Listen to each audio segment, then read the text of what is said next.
7 stunning and historic tiaras from European royal families. You can't be a king without the bling, and you can't be a queen without the sheen. Royal women have long donned glittering headgear to make them stand out from the crowd. The word tiara dates back to ancient Persia. Greek and Roman nobles donned tiaras in the shape of gold laurel wreaths. As Christianity took over Europe, tiaras associated with paganism fell out of fashion. Medieval and Renaissance royal women wore cloth headdresses, but they would often add gold circlets or expensive ornaments to class it up.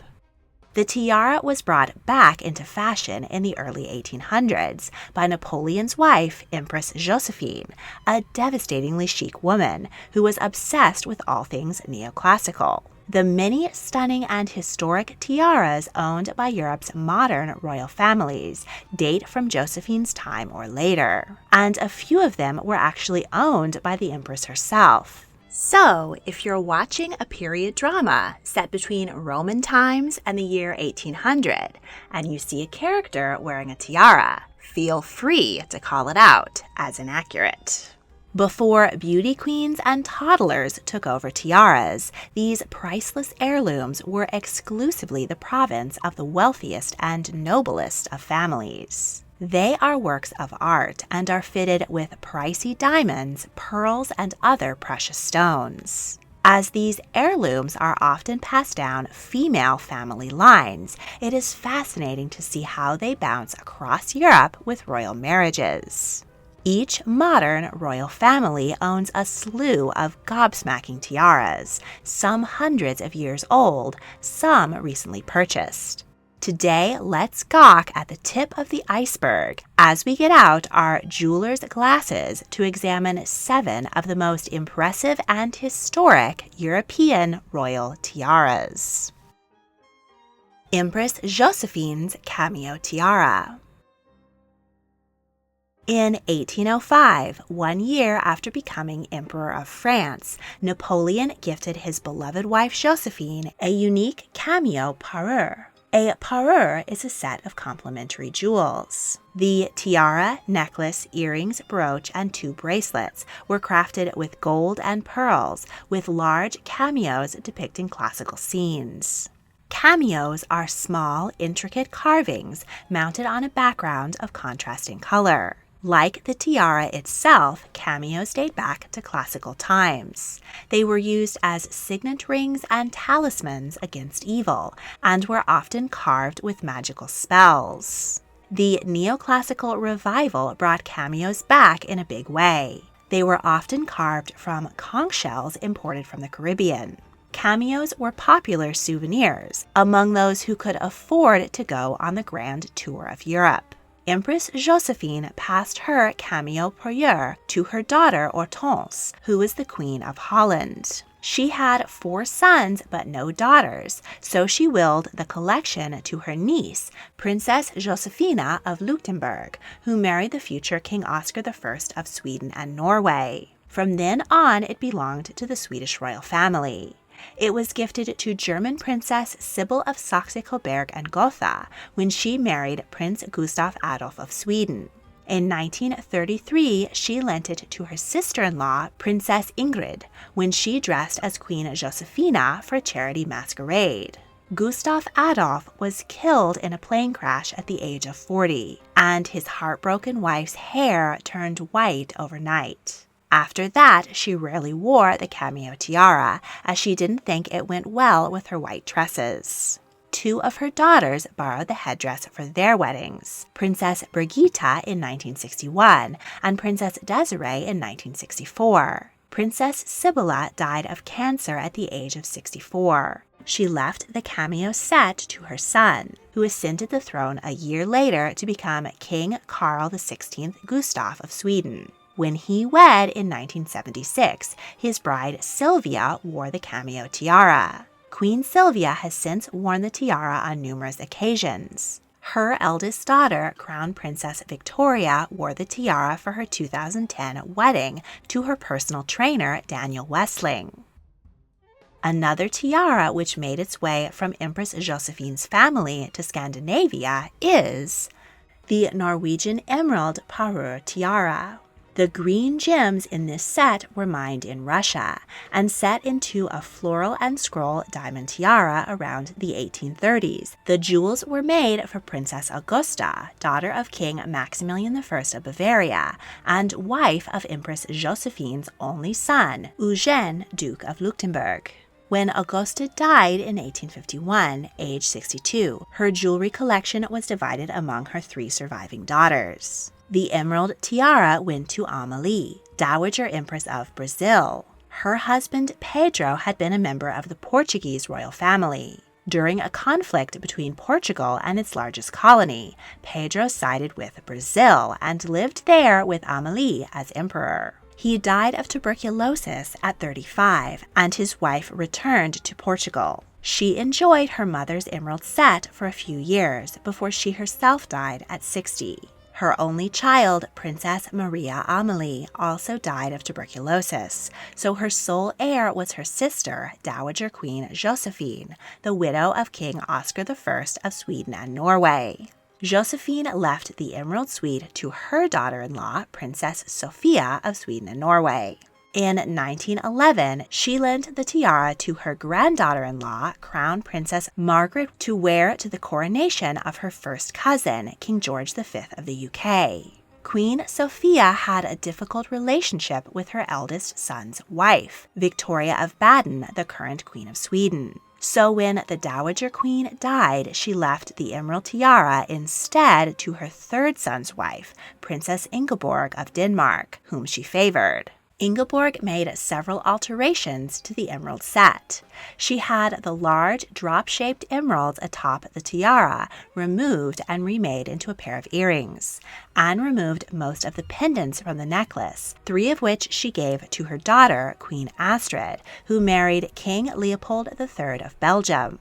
After Astrid's tragic death in a car crash at 29, the pendants went to her daughter, Josephine Charlotte, who married the Grand Duke of Luxembourg. The pendants are now part of the emerald peacock tiara owned by the Grand Ducal family of Luxembourg. Ingeborg's daughter Martha married Olaf, the Crown Prince of Norway. In 1940, as Europe was being torn apart by war, Martha fled to safety in America with her 3 young children. Before leaving, she was met at the train station in Stockholm by her mother. After kissing her grandchildren farewell, she slipped her daughter a package. Inside was the priceless emerald Parure, which Ingeborg instructed her to sell if she needed money while in exile. Prince Olav and his father remained in Norway, but were forced to escape Nazi assassination by hiding in the snowy woods and walking to Sweden. Martha, her children, and the intact emerald set were able to return to Norway in 1945 after the war was won. Martha wore the tiara to the coronations of Queen Juliana of the Netherlands in 1948 and Queen Elizabeth II of the UK in 1953. She died of cancer the following year at age 53, 4 years before her husband became King Olaf V. She willed the heirloom emerald to her son, Harald V, the current king of Norway.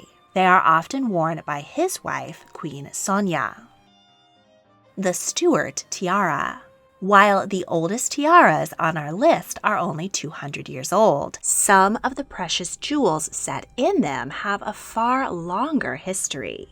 In 1641, Mary, Princess Royal, the daughter of King Charles I of England, married the future Willem II, Prince of Orange, and ruler of much of the modern-day Netherlands. She was 10 and he 15. Among the many treasures in her bridal trousseau was a light blue drop-shaped rose-cut Indian diamond, which was described as large as the egg of a dove and as clear as water.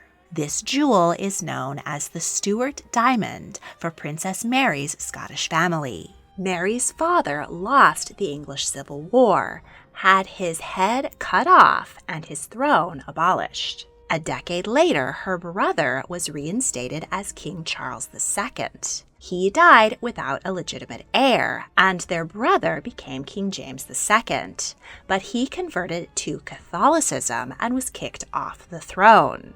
His daughter Mary and his sister Mary's son William, Prince of Orange, who were married, were invited to take the English throne as joint monarchs. Queen Mary II wore her mother-in-law and aunt's stunning 39.75 carat diamond as a necklace. She died of smallpox at 32, and William died 8 years later in 1702. The diamond was claimed by the House of Orange and returned to the Netherlands, though Mary's younger sister, now Queen Anne, sued to get it back. The Stuart diamond didn't return to the UK until 1795, when Napoleon took over Holland and Prince Willem V and his family sought asylum in London. The Dutch royals spent 20 years living in exile until Willem's son was invited back to rule as King Willem I in 1815. The Stuart diamond again traveled to the UK to be put on display at Prince Albert's Great Exhibition in 1851. But to make sure the Brits didn't get any ideas about keeping it,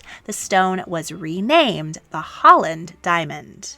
In 1897, Dowager Queen Emma ordered the show-stopping stone to be set into a complex scroll tiara, along with other family diamonds, for her 18-year-old daughter, Queen Wilhelmina, to wear at her investiture. The top row of diamonds, including the Stuart diamond, can be removed to make a smaller tiara, which the Queen wore to her wedding in 1901. Her daughter, Queen Juliana, wore the Stuart tiara on numerous occasions. It can now be seen gracing the head of the current monarch Willem Alexander's wife, Argentinian-born Queen Maxima.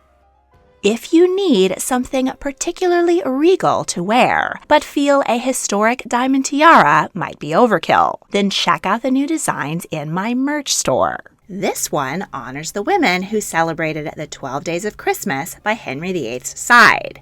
His 6 wives, Catherine of Aragon, Anne Boleyn, Jane Seymour, Anne of Cleves, Catherine Howard, and Catherine Parr. It incorporates their dates of birth, queenship, and death, as well as the famous schoolyard rhyme about their terrible fates. Divorced, beheaded, died. Divorced, beheaded, survived. I also have a new layout of the 8 queens regnant of England, and several other designs you might not have seen yet.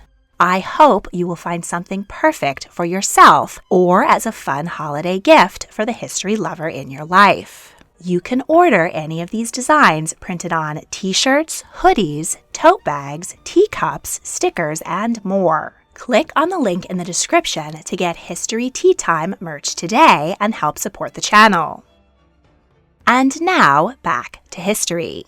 The Fleur-de-Lys La Buena tiara. This dazzling diadem, nicknamed La Buena, or the Good One, which makes you wonder what the bad one looks like, was a gift from King Alfonso XIII of Spain to his bride, Victoria Eugenie of Battenberg. She became known as Queen Anna. The Spanish king met the granddaughter of Queen Victoria while visiting Buckingham Palace. But as she was the child of the Queen's youngest daughter, and her family was known to carry the gene for the deadly blood disorder hemophilia, Alfonso's mother tried to talk him out of the marriage. But the young monarch was in love. The impressively large tiara is decorated with diamond-encrusted fleur-de-lys, a stylized 3-petal lily, which is an ancient symbol of the House of Bourbon, which has ruled over both France and Spain.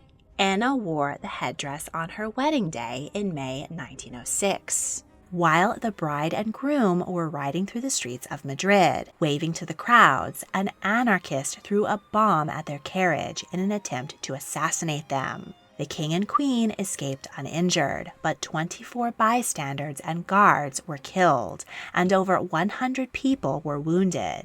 Anna's wedding dress was splattered with blood.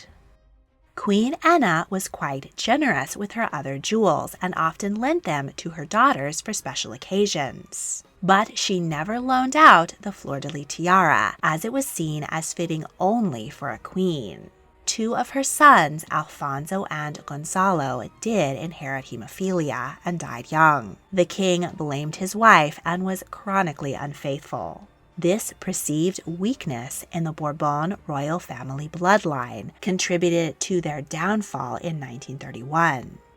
In 1975, the monarchy was restored by Alfonso and Anna's grandson, King Juan Carlos I. His wife, Sophia of Greece and Denmark, donned the impressive diadem at many important state occasions. Her daughter-in-law, Queen Letizia, wife of the current king, Philippe VI, has also worn the Fleur-de-Lys tiara, the largest in the Spanish royal collection. Another more low-key but equally storied tiara in the Spanish collection is the Prussian diamond tiara. This sleek piece is composed of Greek keys, columns, and laurel leaves, all encrusted in diamonds. It was ordered by Kaiser Wilhelm II, Emperor of Germany, King of Prussia, and instigator of World War I, as a wedding present for his only daughter, Princess Victoria Louise. Her 1913 wedding to Ernst August, Duke of Brunswick, was the last time cousins Kaiser Wilhelm, King George V of the UK, and Tsar Nikolai II of Russia were together before going to war. Victoria gave the elegant circlet to her daughter, Frederica, when she married Paul, the future king of Greece, in 1938. She then passed it to her daughter, Sophia, when she married Juan Carlos of Spain in 1962. At the time, Spain was under the control of dictator Francisco Franco. He had no sons, so named Juan Carlos, a member of the defunct Spanish royal family, as his heir. When Franco died and Juan Carlos took control of the country in 1975, he abolished the dictatorship and made Spain a constitutional monarchy. Queen Sophia wore the heirloom tiara often and lent it to her daughters and her daughter-in-law, Letizia, who wore the Prussian diamond tiara to her wedding to the future King Philippe VI in 2004. Tsarina Alexandra's pearl and diamond diadem is almost too large to be called a tiara. It was in the kokoshnik style, a traditional Russian woman's headdress, as were many tiaras made for Russian imperial ladies. This diadem may have been made in the late 1800s, but was first officially recorded being worn by Empress Alexandra at the 1906 opening of the First Russian Duma. This legislature was a vain attempt by her husband, Emperor Nikolai II, to concede to his people's growing demands for rights and representation. But having the Empress show up wearing this over-the-top stunner was quite tone-deaf and undercut the imperial family's attempts to make peace with their starving people. In 1908, Alexandra sat for a series of portraits wearing the diadem, which features 3 rows of pearls, 1 strung, 1 hanging, and 1 spiked, surrounded by diamond scrolls. The 2 diamond and pearl necklaces Alexandra wore in the photographs were among the many jewels she and her 4 daughters, Olga, Tatiana, Maria, and Anastasia, sewed into their clothes before being arrested by the Bolsheviks amid the Russian Revolution. The family was moved to Siberia, and in 1918 they were executed by firing squad in a basement. The first round of bullets bounced off the daughters because their coats were so full of diamonds and jewelry. They were eventually all murdered, but rumors persisted for decades that 1 or more of the children escaped the massacre. Many people came forward claiming to be a long-lost Romanov, and often demanding that they had a right to the Russian royals' fortune and jewelry. The Tsarina's pearl and diamond diadem was part of the inventory of jewelry the Bolsheviks seized from the Romanovs' palace following their arrests. But the diadem has not been seen since 1922 and was most likely melted down and sold in pieces. The Khedive of Egypt tiara. In 1905, Queen Victoria's 3rd son, Prince Arthur, took his wife and 2 daughters on a tour of Egypt. Margaret and Patricia were considered among the most beautiful princesses in Europe and were highly eligible. Their uncle, King Edward VII, set up the trip so that one of his nieces might meet and marry Louis Philippe, heir to the throne of Portugal, who was also touring Egypt at the time. On a warm and romantic Egyptian night, Margaret did fall in love with the prince, but it was not the one everyone expected. It was Gustav Adolf, Crown Prince of Sweden. The couple were married at Windsor Castle the following June. As their love story was so connected to Egypt, it was important that the Khedive of Egypt, which was under British control at the time, give a suitably impressive wedding gift. He ordered this stunning and delicate diamond scroll tiara from Cartier. Margaret wore the piece as both a tiara and as a bodice ornament during her time as Crown Princess of Sweden. She died of blood poisoning at the age of 38 and passed the tiara to her daughter, Ingrid, who married the future King Frederick IX of Denmark in 1935. The Khedive of Egypt tiara has become a favorite of Greek and Danish royal brides. It was worn by all three of Ingrid's daughters at their weddings, by the future Queen Margrethe II of Denmark, by Princess Benedicta, and by Queen Anne-Marie when she wed King Constantine II of Greece. Benedicta's two daughters, Alexandra and Natalie, both wore the tiara as well. Dowager Queen Ingrid died in 2000 and willed the Khedive of Egypt tiara to her youngest daughter, Anne-Marie, who is now the former Queen of Greece, her husband having lost his throne in 1973 when Greece voted to become a republic. The tiara is currently part of the defunct Greek royal family's jewelry collection. Wondering why you didn't see tiaras worn by Queen Elizabeth II, Princess Diana, Kate Middleton, or Meghan Markle? They will all appear in next week's video, which is devoted entirely to tiaras owned by the British royal family. Want even more tea on history? Check out the History Tea Time podcast, available on Spotify, Apple Podcasts, and Google Podcasts. If you enjoyed this video, please like, subscribe, comment your thoughts, and check out my other royal history videos. If you really want to help, please consider supporting me on Patreon. A link is in the description. Thank you for watching.